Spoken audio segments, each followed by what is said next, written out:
ராம் நாராயண ராம்.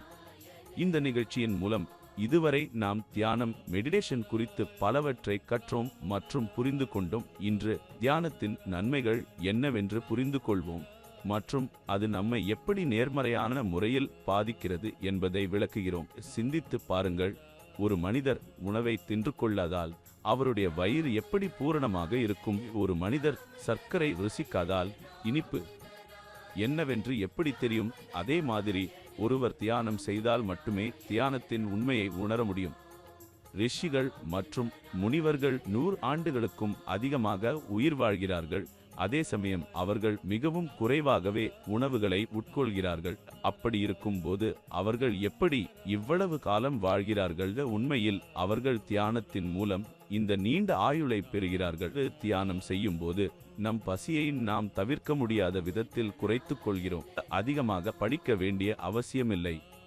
ஒருமுறை படித்தால் அதே போதுமானதாக இருக்கும். ஒரு முறை உணவு சாப்பிட்டால் அது முழு நாளுக்கு போதுமானதாக இருக்கும். தியானம் செய்பவருக்கு இவை எல்லாமே இயல்பாகவே பழக்கமாகிவிடும்.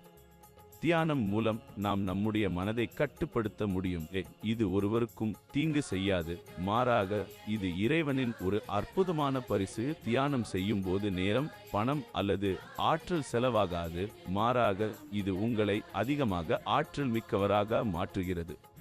தியானம் ஒரு சிறிய சொல் என்று தோன்றலாம், ஆனால் அதன் அர்த்தம் மிகவும் ஆழமானது. நாங்கள் பெரும்பாலும் தியானம் செய்யும் போது 5 நிமிடம் அமைதியாக அமர்ந்தால் போதும் என்று நினைக்கிறோம், ஆனால் அது உண்மையில்லை. தியானத்தின் ஆழத்தை நீங்கள் அதிகமாக ஆராய்ந்தால் நீங்கள் உங்களை மேலும் கண்டறிய முடியும். முந்தைய பகுதிகளில் கூறியபடி தியானம் ஒரு வகையான ஒலி ஆற்றல் ஆகும். ஒவ்வொரு மனிதரின் உடலிலும் 50,000 கோடி ஆத்மாக்கள் உள்ளன.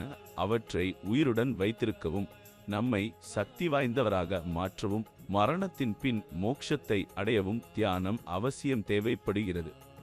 தியானத்தின் மூலம் நம்மை மட்டுமல்லாமல் இயற்கையையும் புரிந்து கொள்ள ஆரம்பிக்கிறோம். தியானம் உங்கள் மனதையும் அறிவையும் உள்மனதையும் வலுவாக்குகிறது, மேலும் அவற்றின் மீது நீங்கள் கட்டுப்பாடு பெற உதவுகிறது. அதனால் ஒவ்வொருவரும் தியானம் செய்ய வேண்டும். தியானத்தின் போது மகா குருவால் அளிக்கப்பட்ட ராம் நாராயண ராம் என்ற மந்திரத்தை ஜபியுங்கள். உங்கள் வாழ்க்கை எவ்வளவு ஆனந்தமாக மாறுகிறது என்பதை பாருங்கள். இந்த மந்திரத்துடன் நீங்கள் இணைந்தவுடன் உங்கள் வாழ்க்கை மாறத் தொடங்கும், மேலும் உங்கள் வாழ்க்கையின் நோக்கத்தை நீங்கள் காண முடியும். இந்த மந்திரத்தை ஜபிக்க எந்தவிதமான சிறப்பான நிலைமையும் தேவையில்லை. நீங்கள் உங்கள் தினசரி வேலைகளை செய்யும் போதும் அமைதியாக அமர்ந்து மனதிற்குள் ஜபம் செய்யவும் அல்லது சத்சங்கத்தின் மூலம் இந்த மந்திரத்தை பயன்படுத்தலாம். தியான நிலையை ஏற்கும்போது அமைதியாக ஒரு இடத்தில் அமர்ந்து ராம் நாராயண ராம் என்ற மந்திரத்தை ஜபியுங்கள் மற்றும் கவனம் செலுத்துங்கள். இந்த மந்திரத்தின் தனிச்சிறப்பு என்னவென்றால், முதலில் இந்த மந்திரத்தை நீங்கள் நினைவில் வைத்திருக்க வேண்டும், ஆனால் சில காலத்திற்கு பிறகு இது உங்கள் மூச்சுடன் இணைந்துவிடும். நாம் மூச்சை எடுக்கும் போது அதை பற்றி சிந்திக்காமல் இருப்பது போல இந்த மந்திரமும் நம்முடைய ஒவ்வொரு மூச்சிலும் இணைந்து விடுகிறது. நாமே அறியாமல் நாமும் மனதிற்குள் ஜபம் செய்ய ஆரம்பிக்கிறோம். ராம் நாராயண ராம்